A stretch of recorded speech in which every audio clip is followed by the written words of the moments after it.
한 절씩 교독하겠습니다.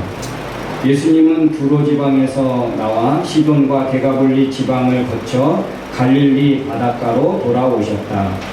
그 사람들이 비오는 밤덩어리한 사람을 예수께 데리고 와서 손을 얹어달라고 간청하였다. 예수님은 그 사람을 따로 데리고 가서 손가락을 그 두 귀에 놓고 또 손가락에 침을 뱉어 그의 혀를 만지셨다. 예수님은 하늘을 열어보고 한숨을 쉬시며 에베라 하고 외치셨다. 이것은 열려라는 뜻이었다. 그러자 곧 그의 귀가 열리고 혀가 풀려 제대로 말을 하게 되었다. 예수님은 이 일을 아무에게도 알리지 못하게 하셨으나 그럴수록 사람들은 소문을 널리 퍼뜨렸다. 다 같이 사람들은 다 놀라 참 굉장한 일이다. 귀머거리를 듣게 하고 벙어리를 말하게 하다니 하고 감탄했다. 오늘 하나님의 은혜가 임할 줄로 믿습니다. 저기 옆에 분을 우리 축복하겠습니다. 당신은 하나님의 선택받은 사람입니다. 당신은 하나님의 선택받은 사람입니다.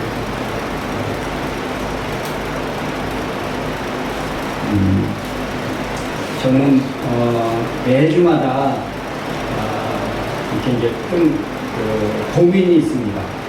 왜냐하면 매주마다 우리 주보에다가 어떻게 좀 제 생각을 나눌까 저는 이제 목양 편지를 늘 쓰잖아요. 어디서 퍼올 수도 있지만 그건 좀 우리 성도들을 대하고 또 함께 나누고 싶은 것에 대해서 그거는 아니고 내가 뭔가 좀 공을 들이고 내가 좀 이렇게 우리 성도들과 나눌 수 있는 것이 있어야 되겠다. 그래서 매주마다 쓰거든요. 근데 이게 쉽지 않거든요. 근데 제가 이번 주에 어떤 거를 좀 써볼까 고민하다가 제가 오늘은 귀하고 그 입에 대한 이제 설교가 있어서 눈에 대한 걸 좀 생각해 보면 어떨까. 그러다가 생각을 이제 막 펼쳐가기 시작했습니다. 그런데 제가 글을 쓰면서 새롭게 깨달은 게 뭐냐면 보통 여러분 우리는 눈을 가지고 있고 그리고 잘 보려고 어떻게 합니까? 잘 보려면 안경을 써야 되고 그렇죠? 안경을 써야 되고 우리 사무엘상에 보니까 기럇이새에서 앞이 너무 희미하게 보이는 요나단이 뿔을 찍어 먹고 눈이 밝아져요. 그러니까 밝아지기 위해서 눈에 좋다는 뭐 블루베리나 뭐 이런 거를 또 우리가 먹지 않습니까? 그러니까 우리는 눈을 뜨기 위해서 또 잘 보이기 위해서 그렇게 합니다. 그런데 문제는 뭐냐면 우리는 보는 것만 봐요. 눈에 보일 때만 보이고 그래서 막 이렇게 정리를 해 나가다가 정말 그럴까? 우리 눈을 보는 게 전부고 보기 위해서 우리 눈의 건강을 위해서 또 잘 보이게 해서 크게 뜨거나 뭐 안경을 끼거나 이게 전부일까? 그런데 제가 그럼 왜 우리가 하나님 앞에 기도할 때 왜 눈을 감을까? 를 생각했어요. 근데 눈을 감으니까 말이 없어지고 겸손해지고 더 깊게 생각되고 더 깊은 말을 하게 되고 기도하다 보니까 눈을 감고 보니까 더 큰 하나님이 보여지고 더 큰 비전이 보여지고 야 눈을 뜨는 게 전부가 아니구나. 감을 때 진짜가 보이는구나. 이제 그런 생각이 들더라고요. 그래서 눈을 감을 때 볼 수 없었던 것이 보여지고 더 소중한 것, 당연히 보아야 할 것들을 비로소 보게 되고 눈을 떴을 때보다 눈을 감을 때 더 많은 것을 볼 수 있게 되는 것 아닌가. 그래서 제가 이렇게 이제 좀 글을 쓰게 됐고 여러분과 함께 공유하게 되었습니다. 여러분 우리 눈 감으며 삽시다. 이 말은 기도하며 삽시다 이 말이에요. 예, 항상 눈만 뜨지 말고 눈 뜨려고 하지만 말고 깨서 눈을 감아보는 거예요. 하나님 앞에 기도하는 거예요. 그러면 정말 내가 생각하지 못했던 거, 내가 예상하지 못했던 하나님이 깨달아지고 믿어지고 내 인생이 더 열리는 것을 우리가 보게 될 것입니다. 육신의 눈도 있지만 우리의 마음의 눈, 영적인 눈이 있다는 사실입니다. 육신의 눈은 떠야 볼 수 있지만 마음의 눈, 영적인 눈은 육신의 눈이 감겨질 때 비로소 영적인 눈이, 마음의 눈이 열려지고 깨어진다는 것입니다. 기도할 때 눈을 감는 이유가 바로 여기에 있습니다. 이렇게 사람이라는 존재는 참 복잡하고 오묘한 것 같습니다. 보이는 것이 전부가 아니죠. 보이지 않지만 우리는 더 크고 더 넓은 세계가 있음을, 더 큰 하나님이 있음을 우리는 알게 될 것입니다. 여러분, 오늘 마가복음에 보면 예수님이 두로와 시돈 지방을 거쳐서 데가볼리를 또 지나서 예수님이 갈릴리 호수로 다시 오셨다 그럽니다. 갈릴리 호수에 와서 이번에는 어떤 사람을 만나냐 하면 못 듣고 말을 더듬는 이런 사람을 예수님께 데리고 와서 예수님의 능력으로 고쳐주기를, 그의 머리에 아니면 그의 어떤 장애, 핸디캡에 손을 얹고 예수님의 능력으로 고쳐주기를 그렇게 간절히 원했습니다. 그래서 33절, 34절에 보니까 예수님이 이 사람을 데리고 따로 가서 이 사람을 위해서 손가락을 귀에다 놓고 또 혀에다 대면서 사람을 고쳐줍니다. 치유의 행위를 통해서 예수님은 뭔가 오늘 말씀하시려고 하는 게 있는 것 같습니다. 예수님은 이러한 공개적으로 이 사람을 앞에 세워놓고 귀신을 내쫓듯 병자를 고치듯 그렇게 할 수 있지만, 오늘은 공개적인 어떤 기적의 쇼가 아닌 예수님 그의 어떤 수치와 아픔을 배려해서 그를 따로 데리고 가서 그에게 그렇게 치료를 해주십니다.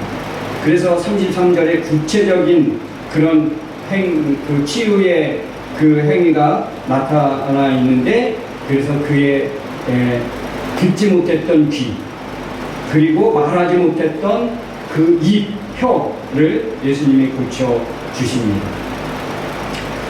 치유와 어떤 그 생명의 능력이 예수님께로부터 이 사람에게 흘러가서 고쳐주시는 그런 어떤 그 모습이 그려지고 있습니다.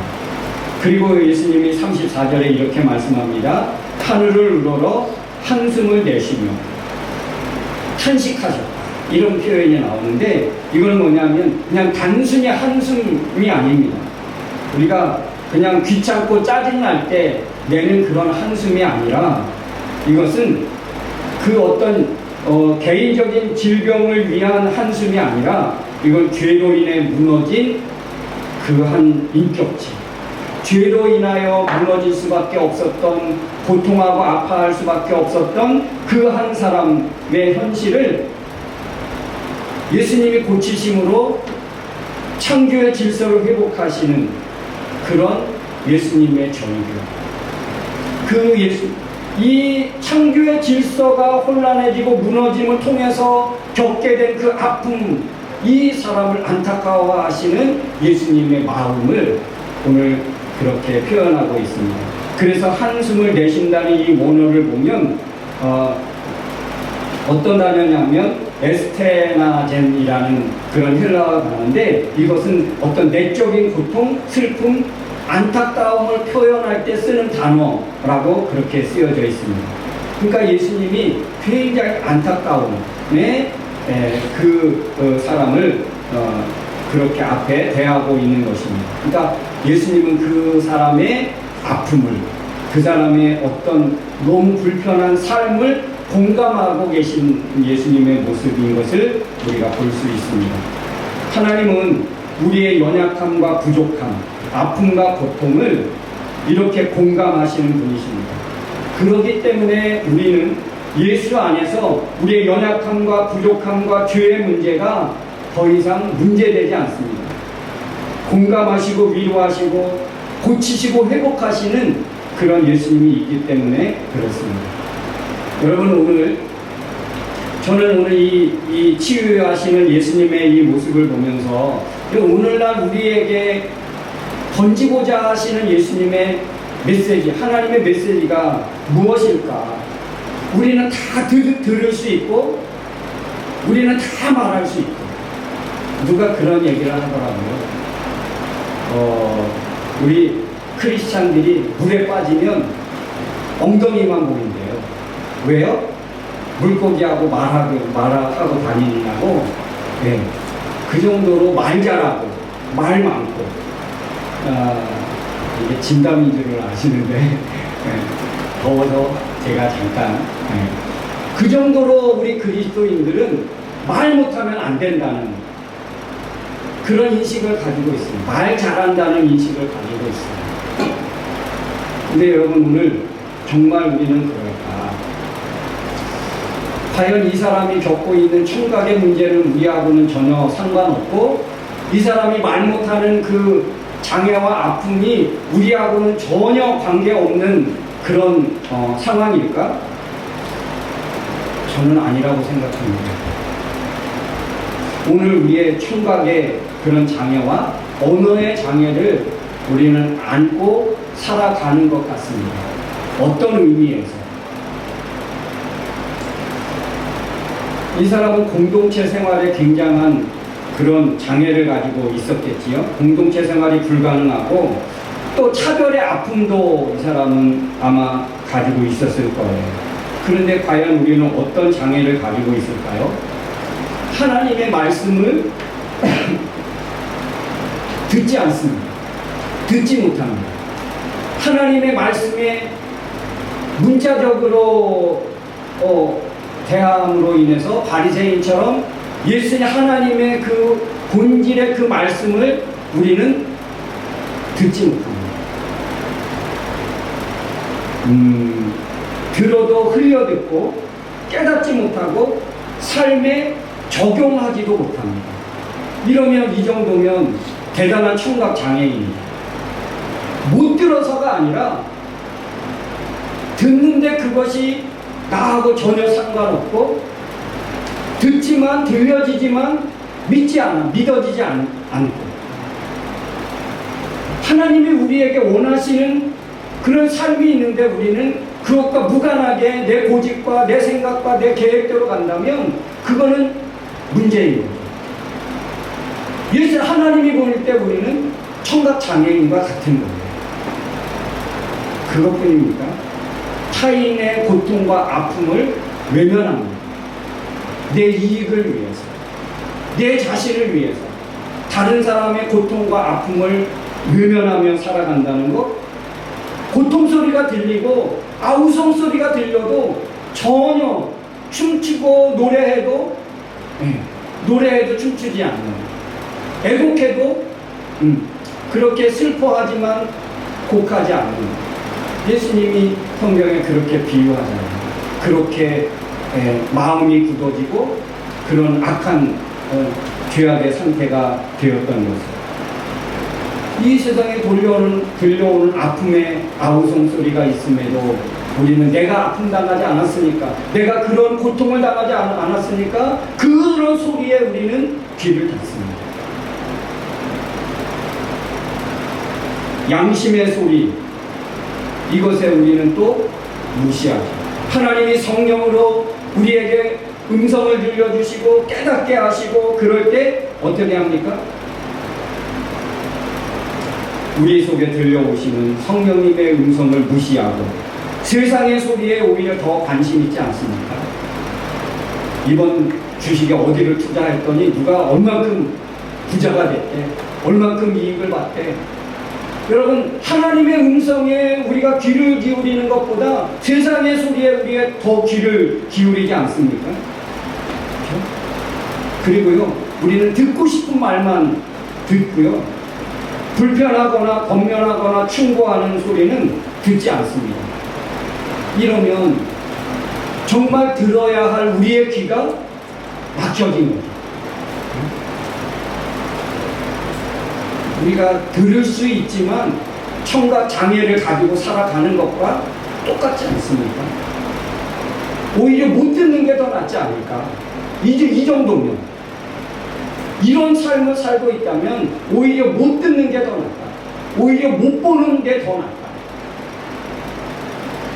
못 듣고 못 보니까 어떻게 합니까? 그 마음이 얼마나 깨끗하고 순수하고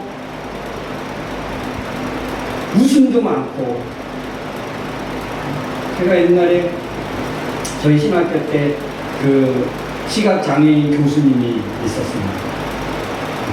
성경신학학인 교수님이 계셨는데, 어린아이 오면 얼마나 그렇게 웃고, 누가 한마디 하면 그걸 기가 막히게 알아듣고 그걸 또 받아치면서 그렇게 웃고,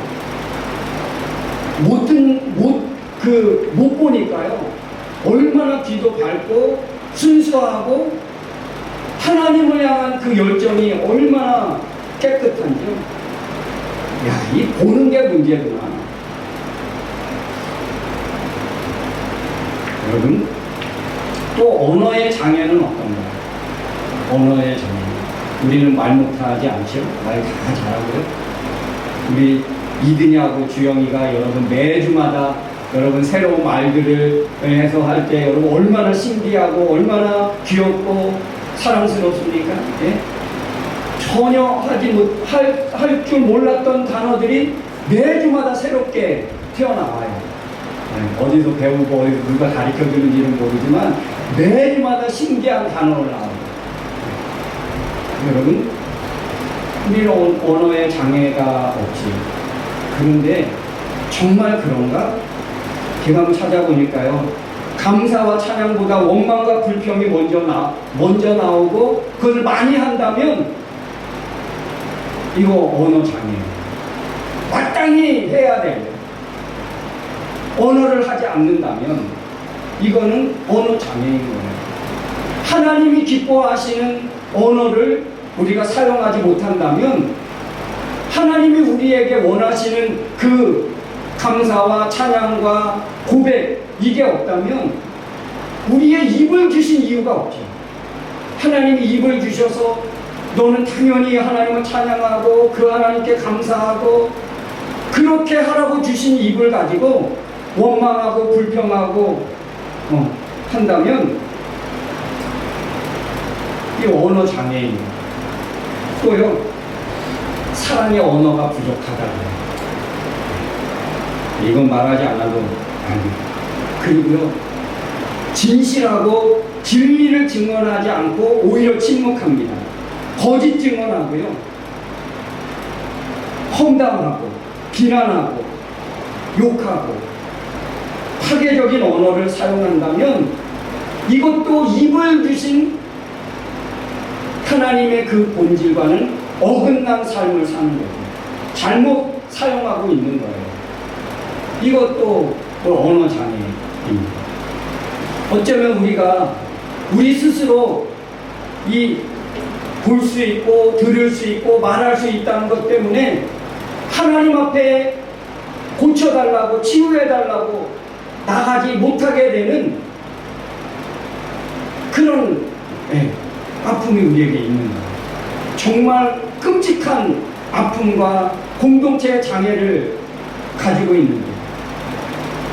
근데 우리는 볼 수 있고 들을 수 있고 말할 수 있다는 것 때문에 예수님, 이 사람 좀 고쳐주십시오, 이렇게 예수님 앞에 데려가는 사람도 없고, 나도 그렇게 하지도 않고, 나 듣는데 문제 없고 말하는데 문제 없고, 그러니까 예수님의 치유의 은혜를 입을 필요도 없고 간구할 이유도 없고, 이거는 더 큰 문제죠. 예수님이 필요치 않는 겁니다.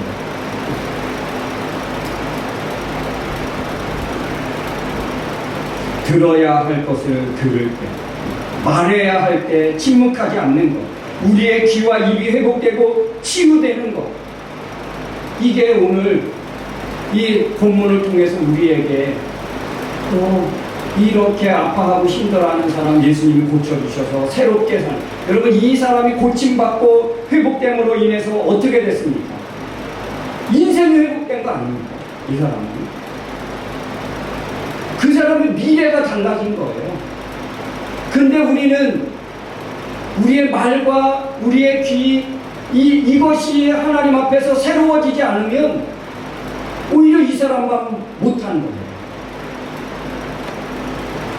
우리의 변화되지 못한 삶을 살고 우리의 인생의 가치가 더 상승하지 않고 이렇게 부정적인 그런 말들과 그런 청각을 가지고 살아간다면 우리의 인생의 가치는 세월이 가면 갈수록 더 떨어질 수밖에 없겠지. 예수님은 귀와 혀를 고쳐주심으로 그 사람의 인생을 고쳐주시고 그 사람의 인생을 회복시켜 주신 것입니다. 그 인생의 가치를 원상복귀해 주신 거예요. 창조의 그 질서와 그 모습으로. 여러분 얼마나 위대한 일입니까? 우리의 삐뚤어진 입, 우리의 막혀진 이 귀, 여러분 치유되고 회복되어야 할 줄로 믿습니다. 그래야 우리가 존귀해지는 거예요. 다른 것으로 우리가 존귀해지는 게 아닙니다. 듣는 것과 말만 달라져도 내가 변화되고, 내가 변화되면 어떻게 될까요? 주변이 변화될 거예요. 하나님이 기뻐하시고 사람들이 감탄하는 거예요. 오늘 여러분 37절에 어떻게 합니까? 귀머거리를 듣게 하고 벙어리를 말하게 하다니 하고 감탄하여. 사람들이 감탄하는 거예요. 여러분 우리가 말과 귀만 달라도 제대로 듣고 제대로 말만 해도 내 인생이 달라질 뿐만 아니라 사람들이 감탄하게 된다는 거예요. 우리를 통해서 하나님이 증거되는 거 아닙니까? 여러분 귀의 본래 기능을 회복되는 거고요. 본래 입의 기능을 회복하는 것입니다. 인생의 가치를 예수 안에서 여러분 발견하고 찾게 되어지기를 주의 이름으로 축원합니다. 마땅히 들어야 할 것을 듣고요. 마땅히 해야 될 감사와 찬양과 진리와 사랑의 말을 함으로써 나의 가치를 회복할 줄 아는 그런 믿음이 있는 우리가 되어야 할 줄로 믿습니다. 사랑하는 성도 여러분, 귀와 혀의 치유는 인생의 회복입니다. 내 인생을 회복합니다. 하나님의 목적에 맞는, 나를 이 땅에 하나님의 자녀로 보낸 그 인생을 회복하시는 거예요. 얼마나 멋지십니까? 여러분 말이 새로워지고 여러분 듣는 것이 새로워질 수 있기를 주의 이름으로 축원합니다.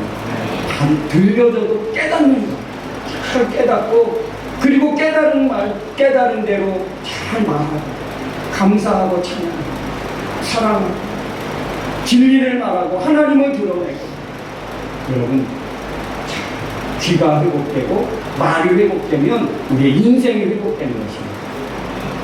이런 멋진 하나님의 사람들 되어지기를 주의 이름으로 축원합니다. 이 시간 찬양하기를